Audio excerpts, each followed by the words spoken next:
How long can he do that? Rusty gets out of the way now. Cotton Petty.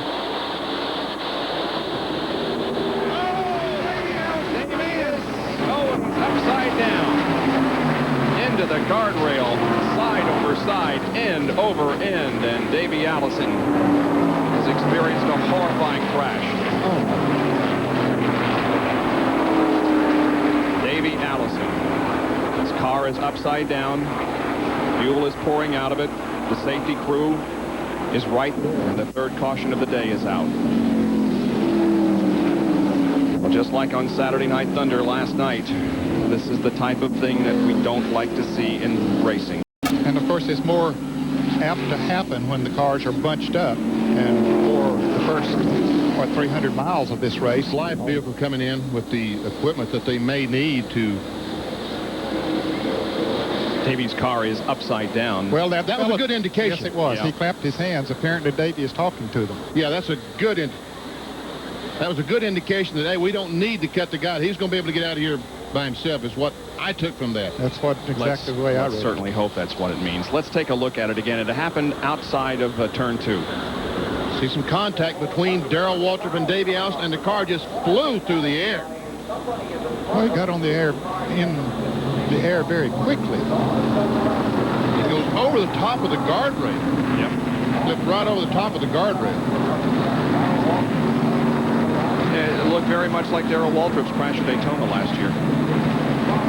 Here they come off the corner, and Darrell Waltrip is trying to go by on the inside of Davey Allison, and Davey comes down to try to block that move, and just some contact there, and just as soon as that car touched the grass, it flew. Turned over. Now they're not. Are they required to run the skirts on the right side of the cars here like they do at Daytona and Talladega? I don't believe so, man.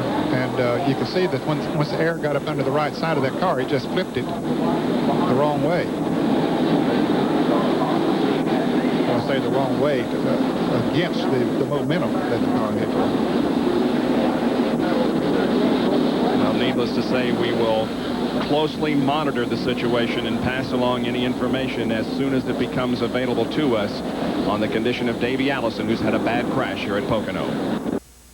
In the second and third turns, after slight contact was made with Darrell Waltrip, the car end over end, side over side for many times. Here is the replay of it. You can see that Darrell Waltrip does just touch the left rear quarter panel of Davey Allison's car and sends him down into the grass. The car gets up on its roof and then starts barrel rolling, and it rolls over this guardrail. It's a single strand guardrail, and lands over next to the other guardrail. On its top. Now, we do not have a whole lot of information at this time, but the information that we do have is good. Davey Allison is conscious and has been removed from the car, so some of the spotters are saying that car flipped 9 times in 4 seconds.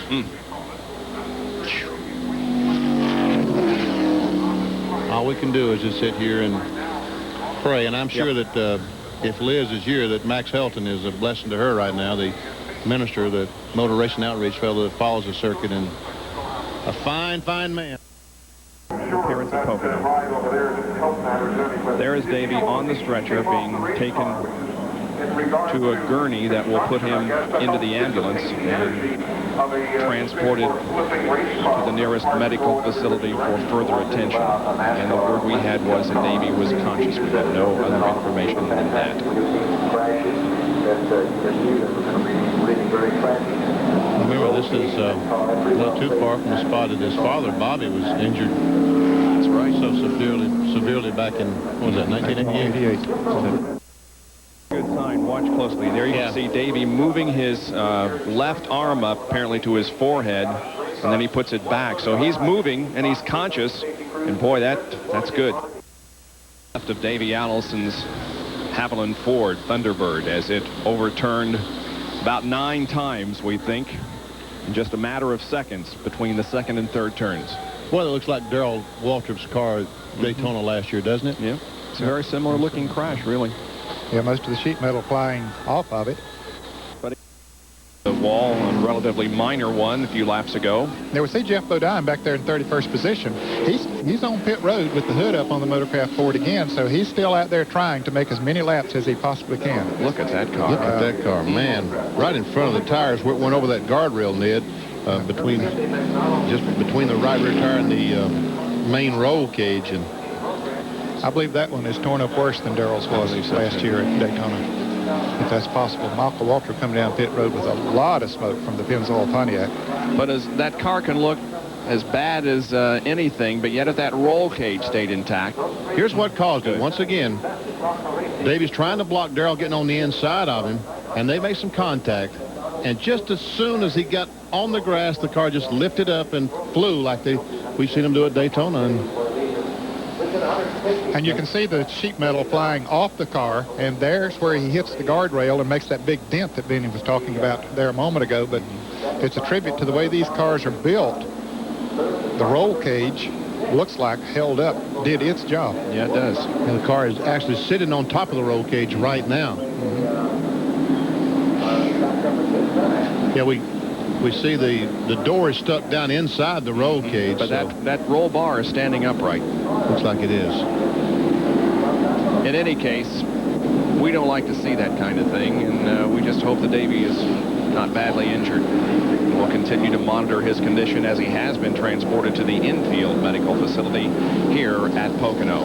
Well, the laps continue to count off. 156 have now been completed. We've got because of Davey Allison's very serious crash. But Benny, that roll cage looks good. It does look good, and I'll tell you what, that bar, the black bar right in the middle of the roll cage that runs horizontal, vertical, whatever, across. See that black bar right there in the center? That's going to save all that stuff from coming in the guardrail, all that other stuff from coming inside the car with Davey. Let's go down to Dr. Jerry Punch, who is with one of Davey's very best friends, Joey Knuckles. Crew member, you're right. Raceway. We're under caution because of this crash. This is Davey Allison's car. And Ned, go to the telestrator there and show us exactly what Benny was talking about with those cross members on the roll cage. He was talking about this bar here, Bob, that goes across from the front. Here's the bar that goes up on the left side of the windshield. That's great protection for the driver. And then, of course, there's a bar that goes up through here. Then this bar goes across and hooks into the bars on the back. And then, of course, there's a bar that goes straight up through here, too. And then there are cross bars over here. So they all tie together. And really, they did their job. And that one you have circled, that's really important. When he flipped over that guardrail over there, that was really important to keep some of that debris from coming in with Davey. And, of course, that door that we see. Piston could have been much worse. Check out what happened here. This is the pole sitter, Davey Allison. Second time this season he sat in the pole. But watch right there. Darrell Waltrip right there will bump the back of his car. Waltrip said Allison cut him off. Look what happens. Within 4 seconds, the car will spin 9 times. Allison removed from the car remarkably. As emergency workers take him away, he will raise his arm. Not much left of the Haviland car, though. Darrell Waltrip, I guess he's rewarded for those racing tactics. It looked like he bumped the car and didn't look like Allison pulled in front of him at all.